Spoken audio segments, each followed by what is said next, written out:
Hi, ಎಲ್ಲರಿಗೂ ನಮಸ್ಕಾರ. Welcome to my channel. ಇವತ್ತು ಪಾಲಕ್ ರೈಸ್ ಹೇಗೆ ಮಾಡೋದು ಅಂತ ನೋಡೋಣ ಬರ್ರಿ.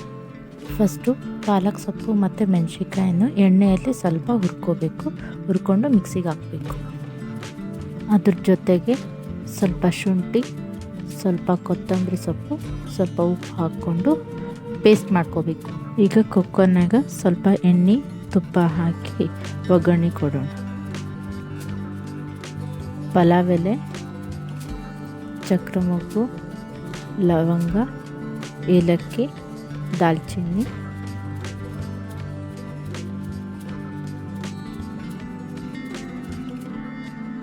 ಆಮೇಲೆ ಕಟ್ ಮಾಡ್ಕೊಂಡಿರೋ ಆಲೂ, ಕ್ಯಾರೆಟ್, ಈರುಳ್ಳಿ, ಕರಿಬೇವು, ಟೊಮೆಟೊ ಮತ್ತು ಮಿಕ್ಸಿಯಲ್ಲಿ ಹಾಕ್ಕೊಂಡಿರೋ ಸೊಪ್ಪಿನ ಪೇಸ್ಟ್ ಹಾಕ್ಕೊಂಡು ಎಣ್ಣೆಯಲ್ಲಿ ಸ್ವಲ್ಪ ಫ್ರೈ ಮಾಡಬೇಕು. ಮಸಾಲೆ ಮತ್ತು ಸೊಪ್ಪು ಎಣ್ಣೆಯಲ್ಲಿ ಚೆನ್ನಾಗಿ ಫ್ರೈ ಆದಮೇಲೆ ಮೊದಲೇ ನೆನೆಸಿರೋ ಅಕ್ಕಿ ನೀರು, ರುಚಿಗೆ ತಕ್ಕಷ್ಟು ಉಪ್ಪು ಹಾಕಿ ಕುದಿಸ್ಬಿಟ್ಟು 2 ವಿಷಲ್ ಆದಮೇಲೆ ಆಫ್ ಮಾಡಬೇಕು. ನೀವು ಮನೆಗೆ ಟ್ರೈ ಮಾಡಿರಿ ಮತ್ತು ಟೇಸ್ಟ್ ಹೆಂಗೈತೆ ಅಂತ ಕಮೆಂಟ್ನಲ್ಲಿ ಹೇಳಿರಿ.